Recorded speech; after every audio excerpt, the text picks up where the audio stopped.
ya, sering dengar seperti itu, ya memang prevalensinya itu memang lebih banyak di skizofrenia seperti itu.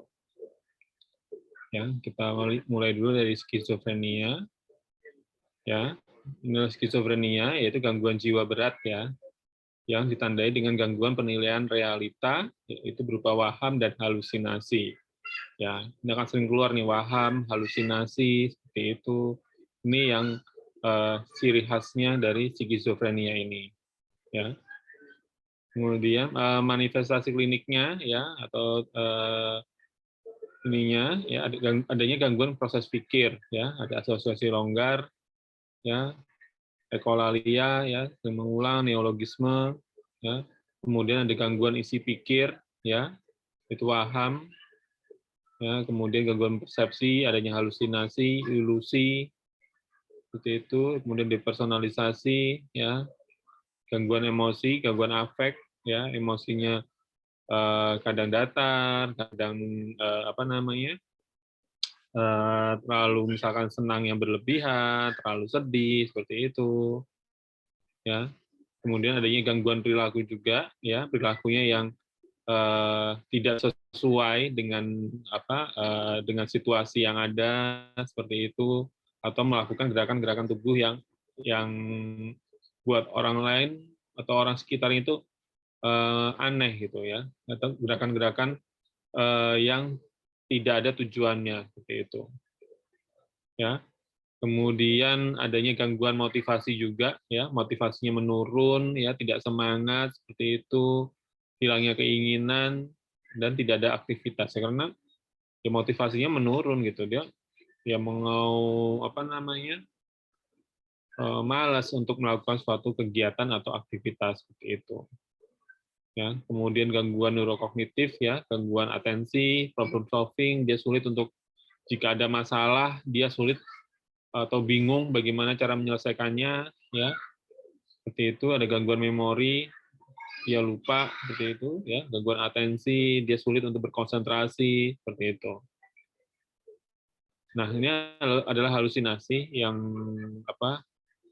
sering ada di pasien skizofrenia ya. Halusinasi ini adalah persepsi sensori yang salah ya, tanpa terjadinya rangsangan yang nyata substansial berasal dari luar ruang yang nyatanya gitu. Jadi ini lebih ke sensorinya gitu ya, lebih ke sensorinya ya, misalkan sensori auditori, dia mendengar sesuatu tapi sebenarnya itu nggak ada gitu, misalkan ada yang memanggil dia atau apa seperti itu ya. Nah, pengalaman dari salah satu atau semua organ sensori yang salah tanpa adanya objek nyata dari luar ya. Jadi kenyataannya atau objeknya di luar itu nggak ada gitu ya. Misalkan dia merasa disentuh gitu. Padahal kenyataannya memang tidak ada yang menyentuh dia, atau misalkan ada yang seperti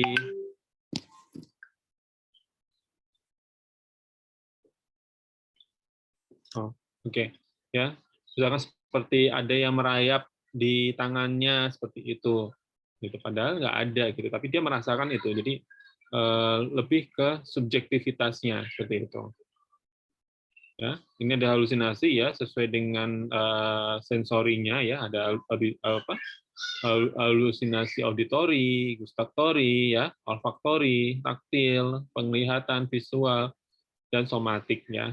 Jadi ini sesuai dengan namanya, kalian mungkin sudah tahu ya gitu ya, auditori yaitu pendengaran, dia mendengar suara-suara yang terlihat nyata buat dia gitu, tapi sebenarnya tidak ada gitu ya. Gitu, yang gustatori, olfaktori, taktil, visual, dan adanya somatik ya. Halusinasi somatik ini misalkan dia merasakan sakit di tubuhnya, misalkan misalkan kayak dia merasa tersayat oleh pisau gitu, misalkan di tangannya, tapi kalau orang lain melihat nggak ada itu bekas sayatan gitu, atau dia merasa seperti ditusuk-tusuk, atau misalkan seperti tubuhnya itu dimutilasi dan sebagainya kayak gitu. Padahal kenyataannya memang tidak ada gitu ya. Itu namanya halusinasi somatik seperti itu. Jadi perasaan tubuh ya merasakan dia nyeri parah, sakit banget gitu ya, seperti ditusuk, disayat-sayat seperti itu ya. Tapi secara objektifnya kita lihat nggak ada bekas sayatan, nggak ada bekas luka seperti itu ya. Kemudian ada istilahnya afek ya, dan juga ada afek. Afek itu adalah emosi ya, sebentar nih ya, emosi atau perasaan yang ditemukan penderita dan dapat diperiksa atau diamati oleh orang lain. Jadi gambaran emosinya gitu.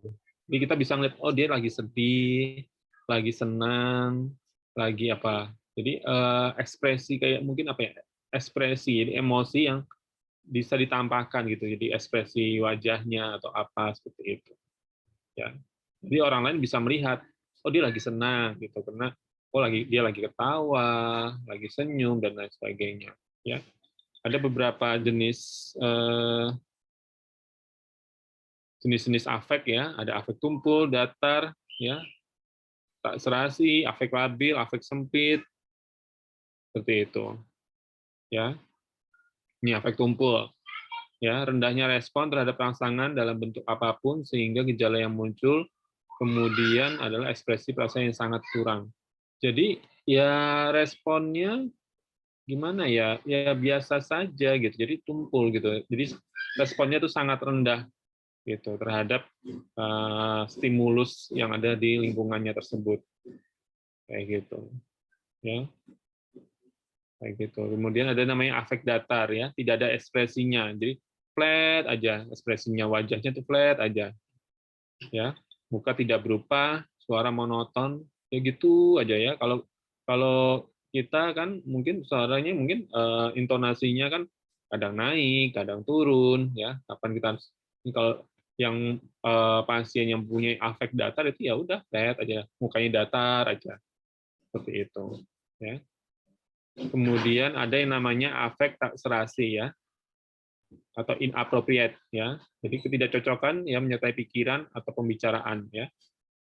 Ya, kayak gini. Jadi orang lagi sedih ya, lagi berduka, tapi dia tiba-tiba tertawa, senang, bahagia, atau misalkan kebalikannya seperti itu ya.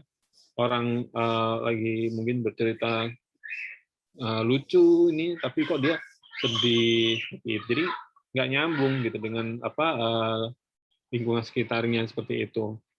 Ya. Kemudian ada afek labil, ya, perubahan irama perasaan cepat, ya, perasaan yang cepat, tiba-tiba tidak berhubungan dengan stimulasi eksternalnya, gitu, gitu ya, gitu. Jadi tiba-tiba dia senang sekali terus langsung sedih gitu, tapi tidak berkaitan dengan stimulasi eksternalnya, lingkungannya seperti itu. Ya.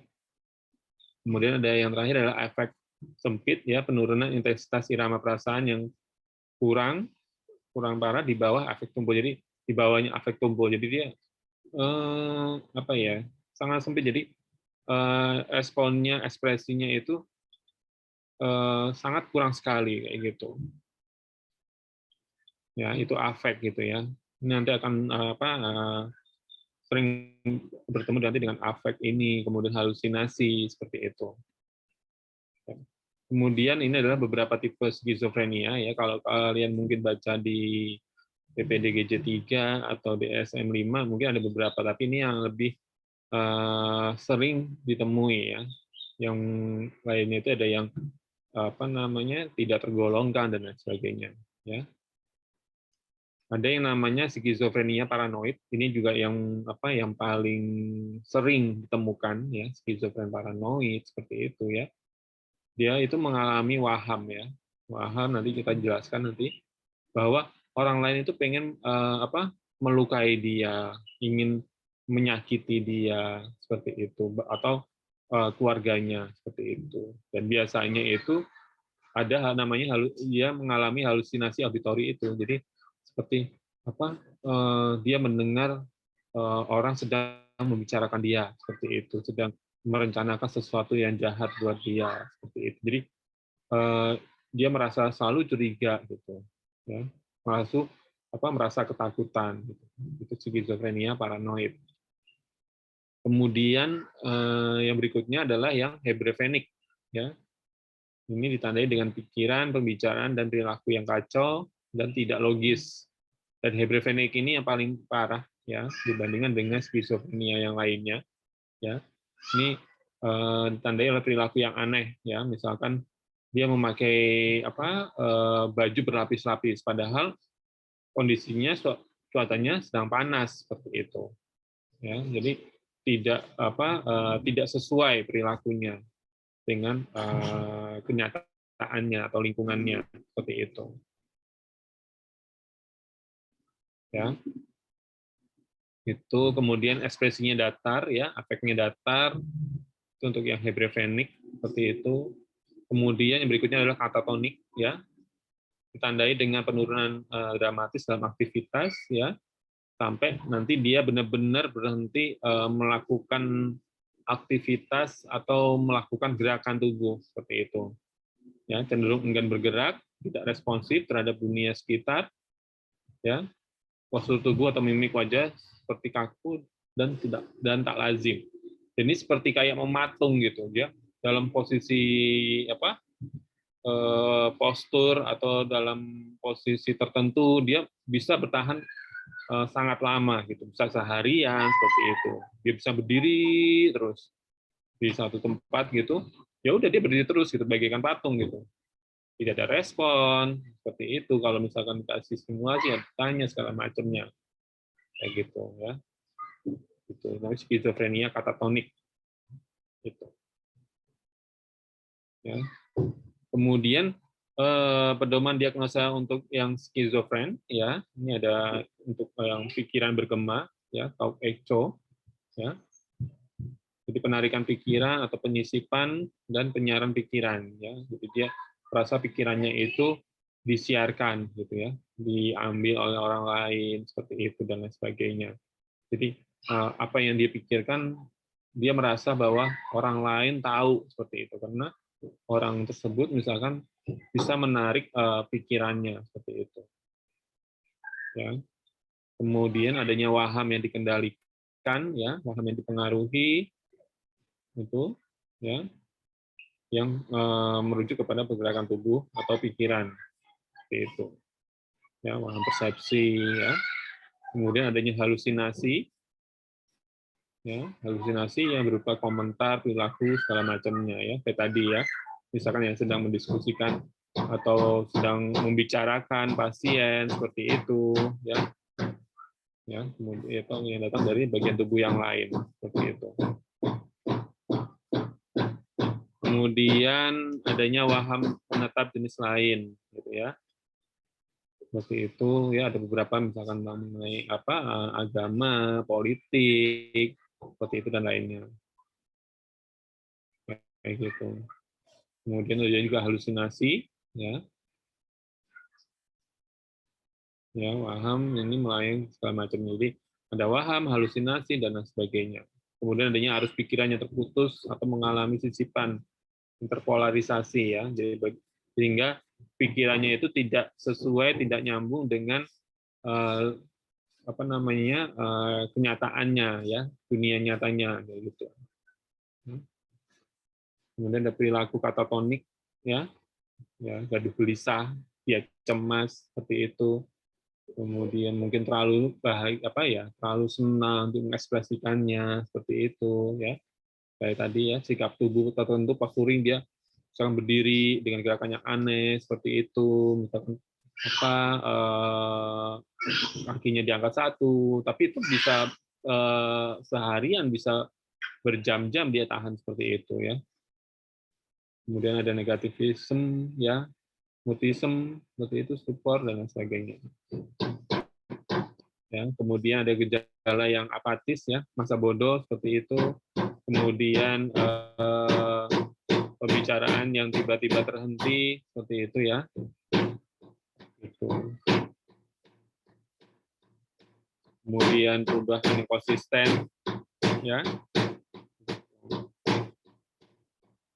Oke.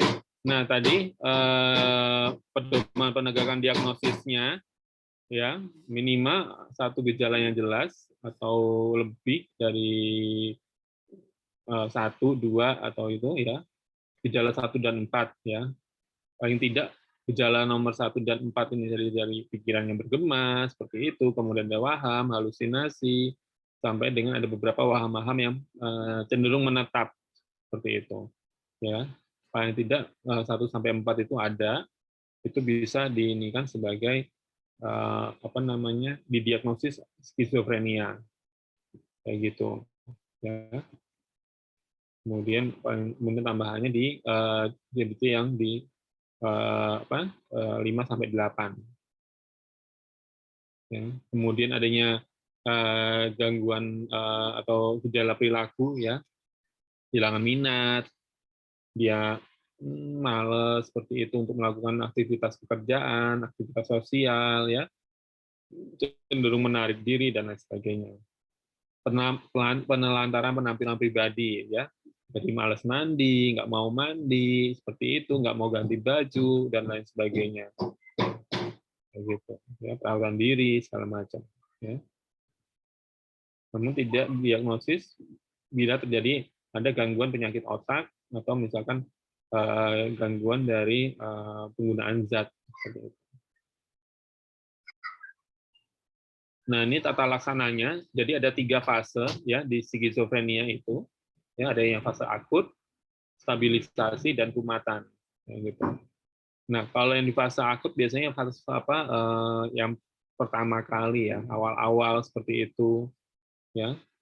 Biasanya ini ya. Tujuannya adalah untuk mencegah pasien untuk melukai diri atau orang lain, kemudian mengendalikan perilaku yang agresif, yang merusak, kemudian bertujuan untuk mengurangi gejala psikotik dan gejala lainnya seperti itu ya, agresif, gaduh gelisah ya. Biasanya ini di awal-awal misalkan masuk rumah sakit gitu, itu fase akut ya. Memang kalau pengalaman saya pernah praktek di rumah sakit jiwa ini memang ya apa ya, ya itu pasiennya cenderung agresif, mudah marah, mudah untuk baik itu dia melukai diri sendiri ataupun cenderung menyerang orang lain seperti itu ya. Jadi itu fase akut. Nah, treatmentnya ya farmakoterapi ya, obat-obatan, pemberikan obat-obatan penenang seperti itu. Kemudian apa, psikoedukasi ya, kita harus tahu apa yang menstimulus perilaku agresifnya tersebut ya, perilaku marahnya itu apa, seperti itu. Kemudian terapi lainnya itu ECT ya, terapi kejang listrik ya. Jadi ini mungkin sekarang sudah tidak digunakan ya gitu. Tapi waktu dulu saya pernah lihat ini juga ECT, jadi apa, semacam ini ya, jadi dipakaikan helm kemudian dialirkan listrik ya, jadi itu nggak apa namanya, nggak dalam arus yang tinggi seperti itu, jadi memang sudah diukur hanya beberapa menit seperti itu. Nah, itu untuk skizofren katatonik kayak gitu. Tapi kalau ECT kayaknya udah nggak ini gitu ya. Kemudian setelah fase akut selesai ya, sudah lebih kooperatif pasiennya, seperti itu masuk ke fase stabilisasi ya. Jadi si pasien sudah mulai aktif ya, tujuannya untuk mempertahankan remisi gejala ya, mengontrol ya, kontrol perilakunya seperti itu ya, minimalisir resiko ya, dan kekambuhannya kayak gitu, dan mulai masuk ke recovery-nya ya. Tetap dilakukan farmakoterapi ya, kemudian juga diberikan psikoedukasi ya. Nah, ini udah mulai meningkatkan bagaimana dia keterampilannya seperti itu ya, bagaimana dia bisa mengenali gejalanya. Oh, dia kalau udah misalkan udah pusing, udah berdegup seperti itu, nah dia tuh udah tahu, oh ini akan timbul gejala untuk skizofrenia dia seperti itu. Kemudian mulai belajar atau melatih kembali cara untuk merawat diri, ya, mengembangkan kepatuhan untuk menjalani pengobatan, seperti itu. Kemudian di fase rumatan, ya, setelah ini sudah selesai, di fase stabilisasi, udah mulai stabil, seperti itu, udah mulai konsisten, masuk ke fase rumatan. Ya. Di sini farmakoterapi juga tetap ya, namun dosisnya diturunkan secara bertahap sampai dengan dosis yang paling minimal. Yang fungsinya adalah untuk mencegah kekambuhan. Ya. Kemudian psikoedukasi, ya, mempersiapkan pasien kembali pada kehidupan masyarakat, terapi vokasional. Nah, di sini di fase rumata sudah mulai nih pasien kita siapkan supaya pasien nanti itu bisa kembali ke masyarakat, kembali bisa bekerja seperti itu. Nah, OT biasanya bisa masuk di fase stabilisasi dan di fase rumata. Kalau di fase akut kita belum bisa, ya biasanya karena ya itu tadi lebih ke farmakoterapi, obat-obatan, ya karena pasiennya itu ya cenderung agresif gitu ya, cenderung menyerang segala macam apa yang diberikan program itu cenderung menolak seperti itu di fase akut. Makanya OT belum bisa masuk ke fase akut tersebut gitu. Tapi kalau sudah tenang, sudah mulai ini masuk ke fase stabilisasi, nah sudah mulai nih kita berikan programnya gitu. Bagaimana dia sudah mulai patuh terhadap instruksi yang diberikan gitu ya. Kita latih untuk merawat diri ya. Kita berikan lagi misalkan konsep mandi seperti itu ya, mungkin waktu dia sakit dia nggak ngerti ngapain harus mandi kayak gitu ya, konsep bersih kotor seperti itu, kapan dia harus mandi, kapan dia harus ganti baju seperti itu ya. Kemudian nah ini tadi ya rutinitas pengobatan ya, bagaimana kapan dia harus tahu kapan dia harus minum obat gitu ya, kapan dia harus minum obat seperti itu. Kemudian bahkan dia harus sebisanya mungkin dia mengenali nih efek obatnya apa, misalkan mengantuk atau apa gitu. Jadi dia bisa menyesuaikan kapan dia minum obatnya seperti itu ya. Kemudian tadi itu ya mengelola gejala seperti itu, apa yang harus dilakukan kalau dia sudah merasa gelisah seperti itu, misalkan obatnya habis seperti itu, apa yang dia harus lakukan, apakah menghubungi saudaranya, menghubungi keluarganya, gimana caranya seperti itu ya. Kemudian di fase rumatan ya, mempersiapkan kembali bekerja ke masyarakat seperti itu untuk tahap vokasional. Dan di sini peran OT pun juga sangat besar sekali. Jadi nanti disiapkan dia mempunyai keterampilan baru ya, atau misalkan dia kembali kerja ke tempat dia bekerja sebelumnya seperti itu. Nah, itu nanti dia akan dipersiapkan apakah untuk kembali bekerja di pekerjaan sebelumnya itu dia masih bisa atau enggak gitu, atau butuh penyesuaian dan lain sebagainya. Oke, untuk skizofrenia ada yang mau ditanyakan? Silakan.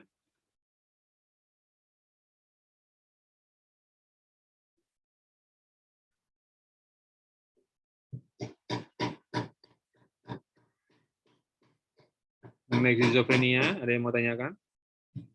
Saya izin bertanya, Pak. Ya, siapa? Afifah ya? Iya, Pak. Yang tadi tentang afek, Pak. Oh, yang afek.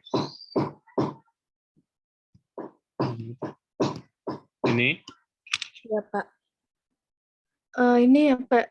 Kan tadi ini afek sempit itu kan penurunan intensitas irama perasaan yang kurang parah di bawah afek tumpul. Saya masih kurang paham gitu kayak membedakan reaksi afek tumpul sama afek sempit, Pak. Ya, kalau tumpul itu apa ya? Ya memang ini agak mirip-mirip gitu ya. Tumpul itu ya responnya cuman ya biasa aja gitu lah. Jadi ini memang agak ini sih antara afek tumpul, afek sempit sama afek datar itu memang batasnya ini sih hampir tidak terlihat gitu ya. Gitu. Dan kalau yang afek sempit itu ya misalkan dia penurunan intensitas, jadi dia misalkan senang terus lama-lama dia ini hanya singkat gitu terus dia sedih seperti itu. Kayak gitu. Memang ini agak agak rancu sih memang gitu, agak sulit untuk untuk dilihat seperti itu. Nah, ini agak mirip-mirip gitu antara afek datar ya. Kalau afek datar dia ya udah flat aja seperti itu. Itu sih Afifah. Paling tidak yang ini paling afek ini sih, paling afek antara afek tumpul sama afek sempit ini memang agak mirip seperti itu, cuman yang sempit itu hanya apa ya, timingnya gitu loh. Jadi timingnya itu ya ini aja apa sangat singkat sekali gitu, kayak gitu. Itu Afifah. Maksudnya singkatnya itu misalnya senang terus tiba-tiba sedih, Pak? Iya, ya seperti itu gitu. Ya itu kan bukan selalu sedih, jadi cuman apa yang cuman ketawa terus ya udah flat lagi kayak gitu.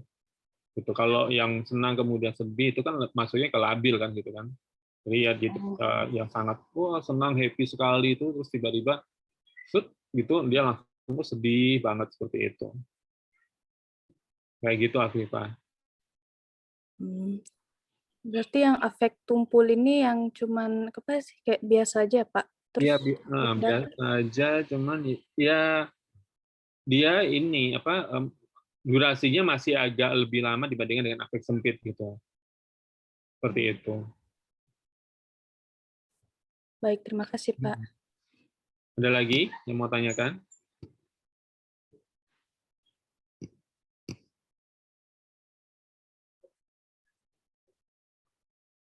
Gimana Naura, ada yang ditanya nggak temannya? Belum ada lagi, Pak. Oke, kita lanjut ya ke gangguan skizotipal. Ya. Ya. Ini gangguan skizotipal ya. Kalau data di Amerika ini populasinya 3% gitu ya. Kalau di Indonesia belum ada datanya gitu untuk skizotipal ini. Ya, lebih sering terjadi pada laki-laki dibandingkan dengan perempuan ya. Dan sering terjadi pada gangguan kepribadian lainnya seperti skizoid ya, borderline, avoidant dan paranoid gitu ya. Seperti itu. Nah, penyebabnya ya ada dua ya, secara genetik maupun lingkungan dan sosialnya. Ya. Nah, biasanya genetik itu memang lebih banyak pada pasien yang mempunyai riwayat keluarganya mengalami skizofrenia kayak gitu ya. Kemudian kembar dan sebagainya. Makanya kalau di apa namanya psikososial ada yang namanya genogram ya. Jadi genogram itu kayak semacam silsilah atau pohon keluarga seperti itu. Jadi kalian udah belajar genogram belum ya, sama Bu Susi udah pernah disampaikan belum ya genogram? Udah belum? Sama Bu Sisi belum, tapi pernah di Dokot ya, Pak. Oh, di Dokotnya udah ya. Oke ya, jadi seperti itu. Jadi itulah fungsinya genogram itu. Jadi kita melihat apakah di keluarganya dia gitu ya, di keturunannya tersebut ada nggak yang pernah punya riwayat gangguan jiwa seperti itu.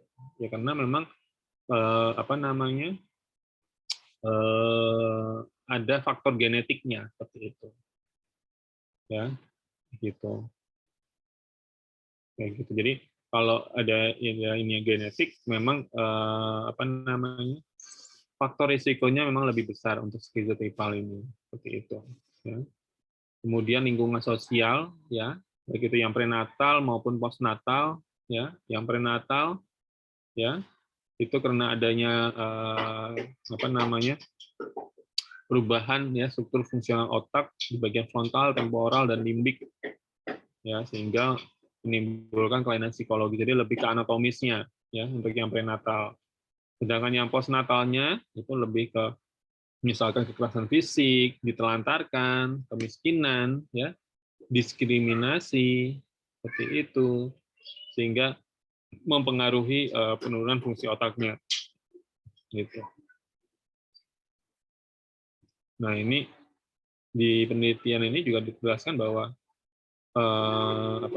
kepribadian skizotipal dan antisosial ini terjadi 14 sampai 20 tahun setelah apa namanya dia mengalami kejadian apa ya boleh dibilang traumatik seperti itu. Nah, makanya kan beberapa kasus-kasus itu ya kayak misalkan kekerasan fisik atau apa biasanya orang tersebut itu apa pelakunya itu memang nggak pernah mengalami hal yang serupa seperti itu. Biasanya kalau psikolog itu pasti akan melihat ke belakangnya seperti apa. Apakah dia memang pernah mengalami hal yang serupa, atau misalkan dia merasa pernah mengalami kejadian misalkan didiskriminasi atau apa,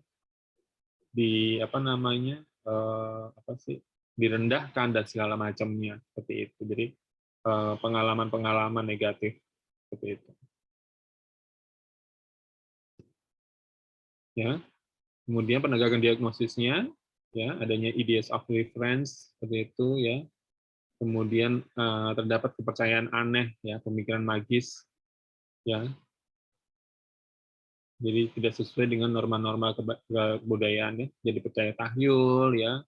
Kemudian nujum seperti itu, ya. Kemudian ada fantasi-fantasi aneh seperti itu. Ya, pengalaman persepsi yang tidak biasa seperti ilusi tubuh, ya. Kemudian pikiran dan pembicaraannya aneh, ya, seperti itu. Misalkan bicara atau mikirnya samar-samar seperti itu, ruwet dan lain sebagainya. Jadi membingungkan gitu. Jadi aneh, ini ngomong apa sih yang sedang dipikirkan seperti itu, ya.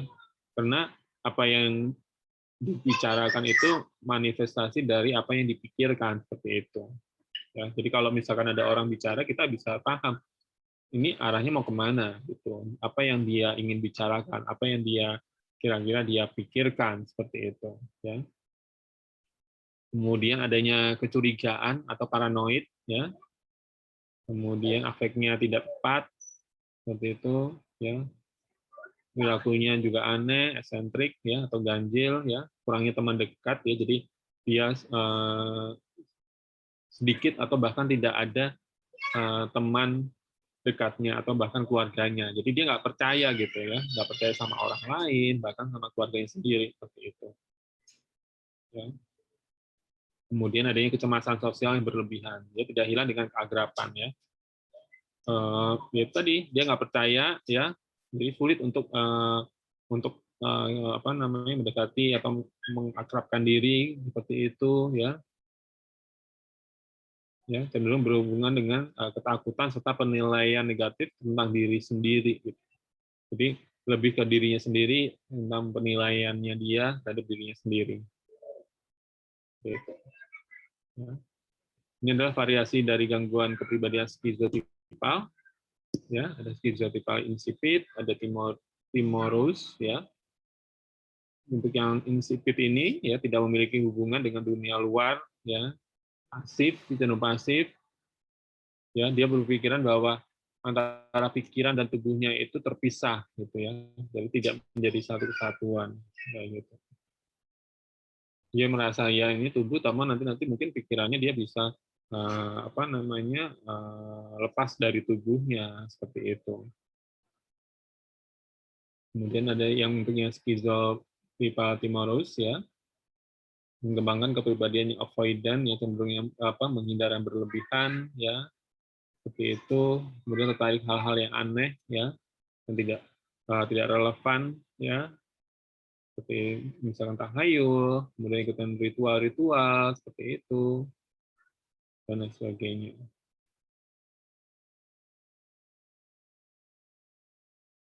Nah, ini untuk penata laksanaan untuk yang skizotipal, ya, psikoterapi, ya, baik itu secara individu maupun kelompok, ya. Jadi bagaimana dia bisa membuka diri seperti itu untuk orang lain, kemudian ya tadi itu kelompok misalkan untuk membantu dia untuk bersosialisasi dengan orang lain seperti itu. Ya. Kemudian kalau misalkan dia sudah menikah, sudah berkeluarga, seperti itu ada terapi pernikahan atau terapi keluarga, ya. Jadi kadang si pasangannya ini pun juga tidak tidak memahami kondisi pasien ini seperti itu, ya. Kalau pasiennya sendiri pun juga nggak peka gitu, ya, cuek aja anak istrinya membutuhkan dia atau apa seperti itu, ya. Kemudian farmakoterapi atau gabungan dari farmakoterapi dengan psikoterapi seperti itu. Ya. Oke, kita langsung masuk ke waham ya. Tadi sudah sering kita bicarakan ya, waham seperti itu. Ini ya, gangguan waham menetap ya, suatu kelompok gangguan psikiatri yang meliputi serangkaian gangguan dengan waham-waham yang berlangsung lama, kayak gitu ya. Jadi minimal itu terjadi gejala waham atau gangguan waham ini 3 bulan bagi satu-satunya gejala klinisnya ya. Jadi kalau misalkan dia hanya teridentifikasi dia hanya mengalami waham selama 3 bulan, dia masuknya ke gangguan waham ya. Seperti itu. Ini definisinya waham atau delusi ya. Istilahnya lainnya delusi ya, suatu keyakinan palsu yang didasarkan pada kesimpulan yang salah tentang realitas eksternal yang tetap bertahan meskipun sudah terbukti sebaliknya, dan keyakinan biasanya tidak diterima oleh anggota lain dari budaya atau subkultur seseorang ya. Jadi dia meyakini sesuatu ya, tapi sebenarnya itu sangat bertentangan dengan kenyataan seperti itu, dan dia tetap mempertahankan keyakinan tersebut ya, kayak gitu ya. Ini waham dipengaruhi pertumbuhan, perkembangan ya, misalkan pernah ditolak, pernah mengalami kekerasan, kemudian tidak adanya kasih sayang atau dia tidak pernah menerima kasih sayang seperti itu, kemudian adanya pertengkaran orang tua, dan pernah mengalami penganiayaan. Nah, itu faktor-faktor yang bisa mempengaruhi waham. Prevalensinya ya, ini waham pada pasien gangguan jiwa yang rawat inap itu 0,5 sampai 0,9. Sedangkan di rawat jalan ini memang lebih tinggi ya, 0,83 sampai 1,2%. Ya, 24 sampai 30 kasus dari 100.000 orang itu terjadi mengalami gangguan waham ya. Dan biasanya onset gangguan waham atau misalkan gangguan waham pertama kali terjadi itu yang menetap biasanya di usia 40 tahun rata-rata kebanyakan. Ya, tapi bisa juga dialami pada usia 18 sampai 90 tahun. Ya. Lebih banyak diderita oleh wanita. Ini saya juga nggak tahu kenapa banyak wanita yang menderita gangguan waham. Ya mungkin karena itu nanti sering disakiti atau mengalami kekerasan seperti itu. Mungkin itu yang populasinya lebih banyak pada wanita seperti itu. Ya, kalau di pria juga bisa mengalami gangguan waham, ya biasanya waham curiga atau paranoid. Kalau wanita, ya waham erotomania atau merasa dicintai oleh seseorang. Ya, dia merasa dicintai oleh orang lain seperti itu. Padahal kenyataannya berbeda seperti itu. Ya. Nah ini waham ya, mengungkapkan sesuatu yang diyakini dia mengungkapkan gitu apa yang diyakini dia, baik itu tentang agama, kemudian kecurigaan seperti itu ya, curiga bahwa dia merasa dimata-matai, merasa diikuti seperti itu, ada orang yang ingin menyalahkan dia seperti itu ya, seperti itu. Dan dia menyatakan itu berulang kali seperti itu, tapi tidak sesuai dengan kenyataan ya. Kemudian tidak percaya sama orang lain gitu. Dia percaya pada keyakinannya dia sendiri seperti itu ya. Kemudian curiga ya, kemudian punya sikap bermusuhan ya, cenderung kadang-kadang juga cenderung merusak, baik itu merusak diri sendiri maupun orang lain dan lingkungannya gitu ya. Perasaan takut dan sangat waspada ya, tidak tepat mengenal lingkungan atau realitasnya kayak gitu. Kemudian wajahnya selalu tegang ya, mudah tersinggung gitu ya. Jadi kalau misalkan diberitahu tentang realitasnya, dia merasa tersinggung seperti itu. Karena itu tadi dia tidak percaya sama orang lain gitu ya. Yang dia yakini adalah cuman yang dia yakini aja gitu ya. Dia tidak menerima pendapat orang lain dan lain sebagainya. Ya. Penyebab dari gangguan waham ya, adanya gangguan konsep diri ya, harga dirinya merasa harga dirinya rendah seperti itu ya, ini harga diri, penilaian individu tentang pencapaian diri dengan menganalisa berapa jauh perilaku sesuai dengan ideal dirinya. Kayak gitu. Ya. Perasaan negatif terhadap dirinya sendiri, dia merasa tidak mampu, tidak sanggup seperti itu, nggak percaya diri ya, gagal mencapai keinginannya atau cita-citanya. Ya, karena itu tadi ya belum berusaha gitu, tapi kayaknya nggak bisa, saya kan ini kayak gitu ya, itu harga dirinya rendah kayak gitu. Nah, akibat dari waham ini ya, risiko untuk mencederai diri sendiri, orang lain maupun lingkungan seperti itu ya. Ya, jadi dia berisiko misalkan misalkan kena waham itu dia cenderung overprotective sama orang lain, sama keluarganya. Sebenarnya itu bisa melukai atau merugikan orang lain seperti itu. Ya. Nah, ini jenis-jenis waham ya, ada waham kebesaran ya. Dia meyakini memiliki kebesaran atau kekuasaan khusus ya, seperti itu. Dia misalkan dia merasa bahwa dia itu raja kayak gitu, atau dia presiden atau apa seperti itu ya. Kemudian waham curiga ya, tadi ya, dia selalu curiga bahwa ada orang yang ingin mencelakai dia seperti itu, ada orang yang selalu mengikuti dia, ada orang yang misalkan selalu memata-matai dan lain sebagainya. Ya. Paham agama ya, memiliki keyakinan terhadap satu agama secara berlebihan seperti itu. Kemudian paham somatik ya, kayak tadi ya, jadi dia merasa tubuhnya itu diserang, diganggu gitu ya, merasa tubuhnya itu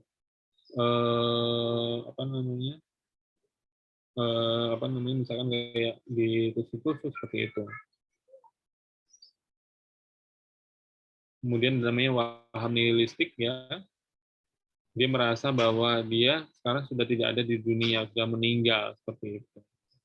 Bahwa yang dia ini ya dia merasa sudah meninggal gitu. Apa ini adalah dia mungkin rohnya saja yang masuk ke dalam tubuh orang gitu. Nah, bagaimana cara mengontrol waham ya? Ini memang menjadi tantangan tersendiri ya kalau misalkan untuk pasien dengan gangguan jiwa ya. Itu diskusikan perasaan takut, cemas, dan marah yang dirasakan pasien. Apa sih yang dirasakan pasien? Kecemasannya seperti apa? Takut apa? Seperti itu. Marahnya, kenapa marah? Sama siapa? Seperti itu ya. Kemudian diskusikan dengan kaitkan dengan keyakinannya dia seperti itu. Di masa cemas cemas misalkan diikuti gitu. Cemas karena apa? Misalkan karena dia ada hutang seperti itu, dia merasa seolah-olah diikuti orang untuk menagih hutang misalnya seperti itu. Padahal nggak ada yang mengikuti dia, nggak ada yang mencoba untuk mencelakai dia seperti itu. Kemudian tidak mendebat atau menyangkal keyakinan klien. Nah, ini penting ya. Tadi kan kita tidak usah mendebat atau menyangkal gitu apa ininya dia, tapi kita lihat dulu gitu ya. Kita ini aja dulu dia cerita dulu aja gitu. Apa yang ininya dia seperti itu. Ya. Kemudian mendiskusikan kemampuan, kemudian kegiatan apa saja yang mampu dilakukan. Kemudian membuat jadwal harian agar perhatiannya tidak keisi wahamnya. Ya, sehingga dapat beraktivitas dan berpikir sesuai realitas.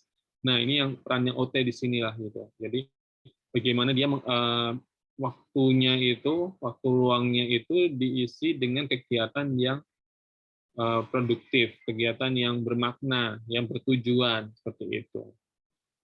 Ini kan untuk yang pasien-pasien dengan gangguan jiwa atau psikososial ini, bagaimana dia kesulitan untuk memanajemen waktunya dia mau ngapain gitu ya. Kalau misalnya dia nggak ngapa-ngapain gitu ya, nggak ada kegiatan ya, wahamnya timbul kembali seperti itu. Makanya perlu dikasih kesibukan, dikasih aktivitas seperti itu sehingga dia wahamnya tidak muncul seperti itu. Ya. Kemudian pastikan minum obat yang diberikan dokter sesuai dengan program ya. Jadi tetap minum obat ya, harus teratur seperti itu ya. Jamnya kapan, jadwalnya kapan seperti itu. Oke, sampai di sini ada yang mau tanyakan? Silakan.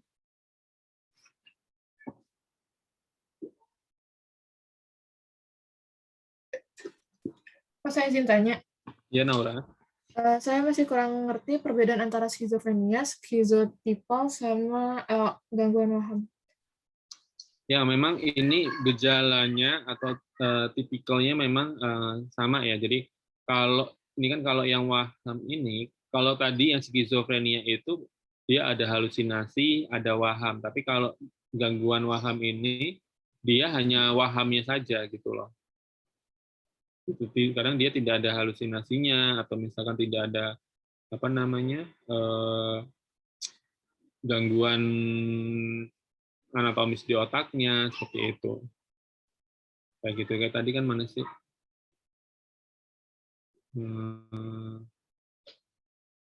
Mana ya tadi ya? Jadi dia hanya waham saja gitu.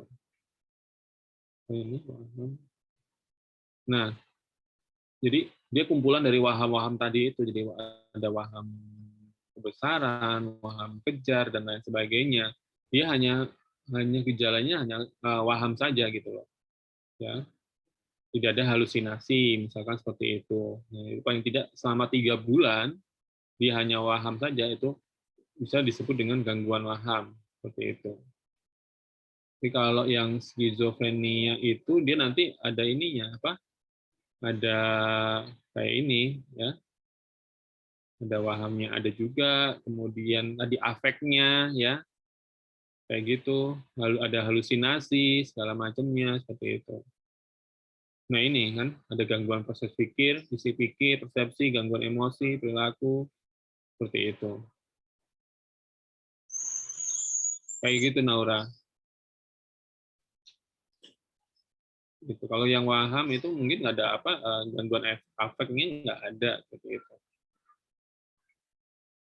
Di skizofrenia pun ada gejala wahamnya, tapi dia disertai oleh ya apa namanya gejala-gejala lainnya seperti itu. Ya, ini kayak ini kan ada waham juga ya, ada pikirannya bergema, ada halusinasi seperti itu. Ada gangguan arus pikir ya, ada gangguan perilaku ya, kalau misalkan dia tipenya katatonik seperti itu, ada gaduh gelisah segala macamnya. Itu Naura. Baik, terima kasih Pak. Ada lagi?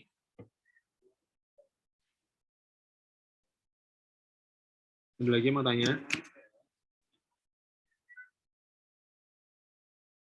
Ada lagi mau tanya nggak?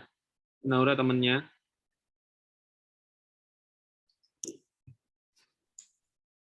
Sepertinya tidak ada Pak. Nggak ada ya.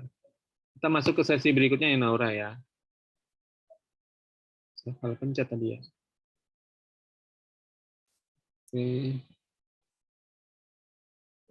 Berikutnya adalah gangguan suasana perasaan atau mood.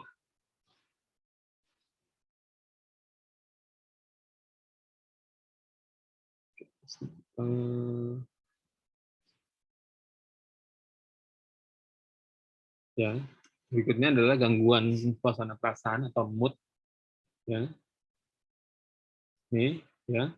Jadi gangguan jiwa yang bersifat episodik, ya, ditandai oleh gejala-gejala manik, hipomanik, ya, depresi, atau campuran dari ini. Mungkin ada maniknya, ada depresinya, ada hipomaniknya, ada depresinya, ya. Biasanya recurrent, ya, berulang seperti itu, dan dapat berlangsung seumur hidup. Seperti itu. Ya. Nah, tadi itu apa sih manik itu, manik atau mania itu ya. Jadi periode yang ditandai dengan peningkatan mood dan merasa bergembira, jadi secara tidak wajar. Dia seneng banget, dia bahagia banget gitu. Tapi apa ya, nggak wajar gitu buat orang orang sekitarnya ya. Ya. Tadi perilaku yang berlebihan seperti itu ya, pikiran yang sekelebat gitu ya, mudah terdistraksi. Jadi pikirannya hanya sesaat gitu, mudah terdistraksi, terdistraksi seperti itu ya. Kemudian disertai dengan halusinasi dan delusi kayak gitu. Ya, jadi senang sekali, bahagia sekali kayak gitu. Tapi nggak wajar apa ya? Nggak wajar. Mungkin nanti kalau kalian udah ketemu pasiennya mungkin lebih paham kali ya. Kayak gitu, bisa langsung lihat. Ya, ini ada beberapa gangguan afektif bipolar ya. Jadi ada afektif bipolar yang berbagai episode ya. Ada yang episodenya hipomanik ya. Kemudian manik tanpa gejala psikotik, manik dengan gejala psikotik ya. Kemudian ada yang depresi ringan, depresi berat ya, dengan gejala psikotik maupun tanpa gejala psikotik gitu. Nah, afektif bipolar, gangguan afektif bipolar ya, biasanya benarnya adalah berulang ya. Setidaknya itu dua episode dia mengalami afektif bipolar ini ya. Jadi afek pasiennya tersebut terganggu ya.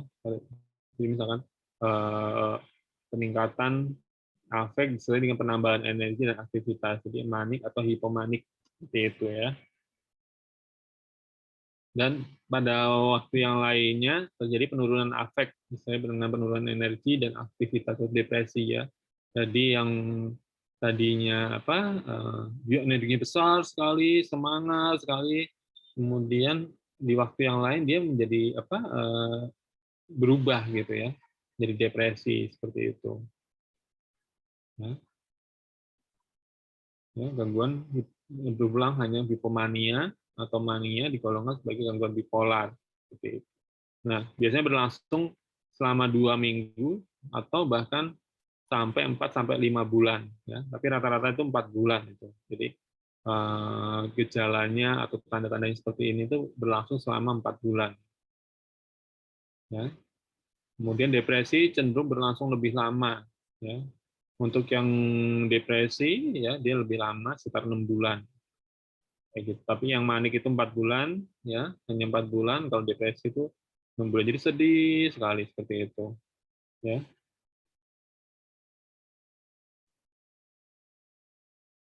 Kemudian pada saat hipomanik, ya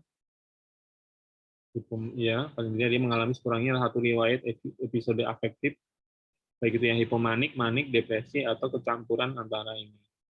Kayak gitu. Kemudian tanpa gejala psikotik, ya afektif bipolar tanpa gejala psikotik, kemudian dia ada tanpa gejala psikotik, ya memiliki sekurangnya satu riwayat episode afektif. Jadi antara apakah hipomanik aja, manik, atau depresi aja, atau bahkan campurannya seperti itu. Ini sama ya untuk yang gejala psikotik dengan dengan gejala psikotik seperti itu. Ini untuk yang disertai dengan depresi ya. Jadi dia depresinya ringan ya. Seperti itu. Ini yang depresinya berat dia seperti itu. Sesuai dengan apakah dia nanti manik, hipomanik seperti itu. Jadi nanti apakah ada setelah gangguan psikotik atau enggak seperti itu. Dan disertai sama gangguan apakah dia manik atau hipomanik seperti itu atau depresi ya.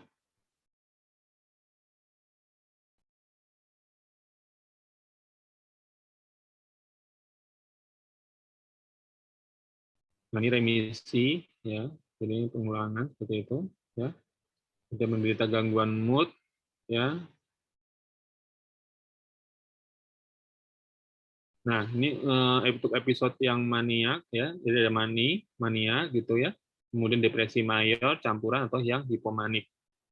Nah, kalau yang episodenya mania ya, moodnya meningkat ya, kemudian apa dia irritable ya, menetap sama periode tertentu, berlangsung selama 1 minggu ya, atau bisa kurang dari 1 minggu bila dia dirawat di rumah sakit seperti itu apa waktunya lebih berkurang seperti itu. Nah, selama gangguan mood ada paling tidak 3 atau lebih ya, minimal 3 itu ada gejala yang menetap ya, yang derajat berat yang bermakna. Ya, misalkan dia sangat percaya diri ya, meningkatnya kepercayaan dirinya kayak gitu. Kemudian berkurangnya kebutuhan tidur ya. Jadi dia tidurnya hanya sebentar, tapi dia merasa segar gitu, merasa bugar gitu. Padahal tidurnya misalkan hanya 3 jam seperti itu. Ya. Kemudian bicaranya lebih banyak dari biasanya, ya. Atau dia merasa pengen ngomong terus seperti itu. Jadi ngomong terus. Ya. Loncatan gagasan, ya, atau pengalaman subjektif bahwa pikirannya itu berlomba. Jadi tadi ya, karena dia pikirannya berlomba ya, pengen ada yang pengen banyak pengen rasanya itu ngomong terus, pengen ada yang terus pengen dibicarakan gitu ya. Kemudian gejala berikutnya ya, tanda berikutnya mudah teralih ya, kalau ada stimulasi dari luar gitu ya, eksternal yang tidak sesuai dengan mungkin topik pembicaraannya atau ini ya, dia mudah beralih gitu. Ya, kemudian meningkatnya aktivitas, kemudian dia ya itu tadi dia lebih lebih apa namanya lebih sering lebih semangat kayak gitu ya, semangatnya tuh energinya tuh lebih untuk bisa melakukan aktivitas gitu ya. Tapi ya ini ya kurang perhitungan ya, kemudian cenderung sembrono atau terlalu boros gitu, jadi tanpa perhitungan gitu ya. Kemudian untuk yang episode depresi mayor ya, dia mood-nya tuh depresi hampir sepanjang hari, bahkan setiap hari ya. Dan itu bisa dilihat gitu ya, misalkan dia merasa sedih, merasa hampa, merasa kosong seperti itu. Nah, dia merasa seperti itu secara subjektif ya. Kalau objektifnya orang lain melihat dia kok nangis terus ya, murung terus seperti itu ya. Kurangnya minat ya, dia nggak minat, nggak mau melakukan kegiatan atau aktivitas seperti itu ya, sepanjang hari bahkan setiap hari kayak gitu ya. Besoknya dia males ya, untuk misalkan untuk mandi ya, untuk ganti baju seperti itu ya. Itu bisa dilihat secara subjektif maupun secara objektif, jadi orang lain bisa lihat kok dia nggak ngapa-ngapain gitu, nggak mau makan, nggak mau mandi, seperti itu ya. Kemudian terjadinya penurunan berat badan ya secara signifikan. Padahal dia sedang tidak melakukan program diet misalkan seperti itu ya, gitu. Jadi terjadi penurunan atau peningkatan nafsu makan. Jadi bisa jadi dia nggak nafsu makan atau sebaliknya nafsu makannya meningkat, yuk bawahnya pengen makan seperti itu ya. Insomnia ya, hiperinsomnia ya, sepanjang hari ya dia kesulitan untuk tidur seperti itu ya, retardasi psikomotor ya, seperti itu ya, tentang ada kegelisahan, ada perasaan dia merasa gerakannya menjadi lamban seperti itu ya, dia merasa lemas seperti itu ya kan, ya, letih, tidak bertenaga kan gitu ya, jadi merasa ya nggak mau males lah untuk melakukan aktivitas ini, karena ya dia merasa lelah, capek, seperti itu, nggak ada tenaga kayak gitu, ya. Rasa tidak berharga, ya, yang secara berlebihan atau rasa bersalah yang berlebihan, ya, tidak pantas, ya, merasa bersalah atau merasa tidak pantas, begitu, ya, ya. Kemudian kurangnya konsentrasi, kemampuan berpikir, ya, seperti itu, ya. Lalu berulang mengenai pemikiran tentang kematian, ya. Tidak hanya dia takut mati, tapi dia juga memikirkan bagaimana tentang kematian seperti itu. Bahkan terdapat ide-ide untuk dia melakukan bunuh diri, ya. Bahkan sampai merencanakan bagaimana caranya untuk melakukan bunuh diri seperti itu.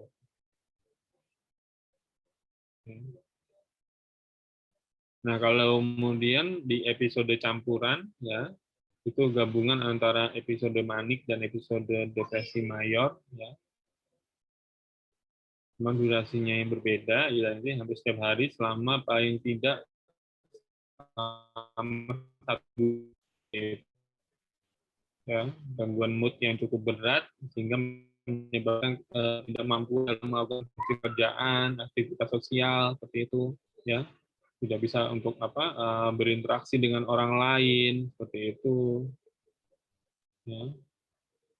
Dia memerlukan hospitalisasi, ya, mesti dirawat inap, ya, karena cenderung untuk melukai diri sendiri atau orang lain, ya, cenderung agresif seperti itu, ya, untuk misalkan ya tadi, ya, ada upaya-upaya untuk melakukan bunuh diri, ya. Namun gejala yang ini tidak disebabkan kayak kemarin itu, ya, penggunaan zat atau misalkan kondisi lepas zat seperti itu, atau kondisi dari kondisi medis umumnya. Nah, ini yang hipomanik, ya, moodnya itu naik turun, gitu, ya. Kadang senang, kemudian dia sedih, depresi, ya, antara manik dan depresif, gitu, ya. Kayak gitu, ya. Paling sedikit, ya, paling singkat itu 4 hari, ya, gejalanya. Mood-nya terlihat jelas berbeda dengan mood biasanya, ya, yang biasanya mungkin mood-nya bagus, semangat seperti itu, ini berbeda dengan hari-hari biasanya. Kayak gitu. Oke. Nah, ini ada gejalanya, ya, tadi, ya, untuk percaya dirinya meningkat, ya, ininya berbicara yang banyak dan lain sebagainya. Jadi tanda-tanda dari yang yang manik ini juga ada di sini seperti itu. Nah, ini untuk intervensinya, ya, bisa menggunakan CBT, ya, CBT. Nanti kalian akan belajar tentang CBT, ya, cognitive behavioral therapy, ya, penggabungan antara fungsi kognitif dan bagaimana nanti merubah perilakunya tersebut seperti itu. Kemudian terapi keluarga, ya, terapi interpersonal, terapi kelompok, nanti sesuai dengan kebutuhannya, apakah nanti terapi kelompok tentang self care, terapi kelompok mungkin tentang apa lagi, terapi kelompok seni dan lain sebagainya, ya. Kemudian psikoedukasi, ya, psikoedukasi, ya, kebutuhan untuk terapi untuk psikologi seperti itu. Nah, prognosisnya, ya, ini untuk yang ini lebih buruk, ya, untuk gangguan bipolar itu lebih buruk dibandingkan dengan gangguan depresi mayor. Sekitar 40-50% mengalami gangguan bipolar 1 mengalami kekambuhan, jadi bisa berulang gitu, ya. Ini untuk gangguan ini, ya, dalam 2 tahun setelah episode pertama. Ya. Kemudian 7% bipolar itu tidak mengalami kekambuhan. Jadi prevalensinya itu lebih besar bahwa pasien ini gangguan mood ini itu mengalami kekambuhan seperti itu. Ya. Jadi jauhnya lebih itu. Oke, sampai di sini ada yang mau tanyakan? Silakan.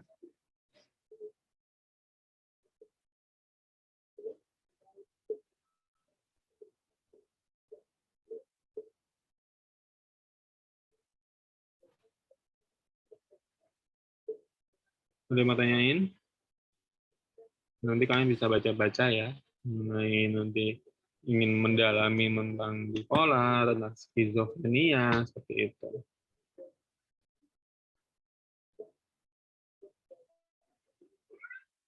Oke, ada yang mau tanyakan?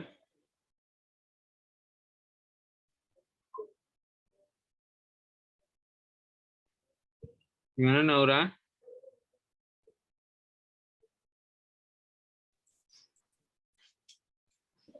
Sepertinya tidak ada, Pak.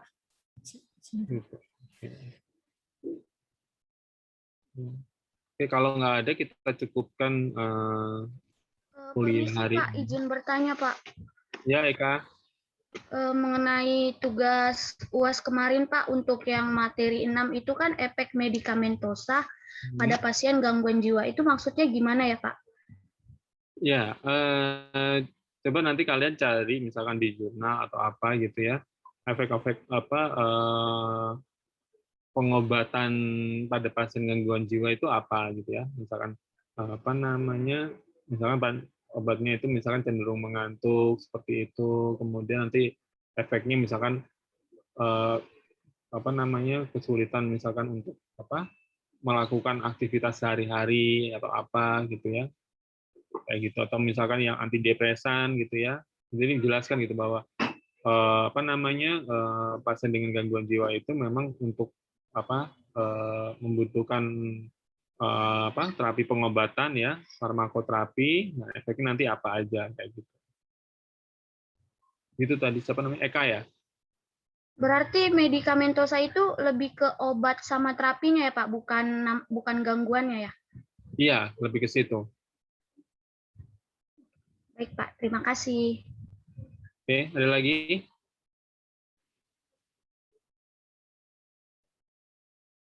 Nggak ada. Kalau nggak ada kita cukupkan ya kuliah hari ini. Silahkan Naura. Baik, Pak. Mari kita tutup pertemuan kali ini dengan baca doa sesuai kepercayaan masing-masing. Berdoa mulai.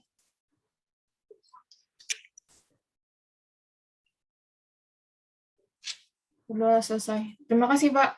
Ya, terima kasih Naura. Terima kasih semuanya. Sehat selalu ya. Jaga kesehatannya ya. Assalamualaikum.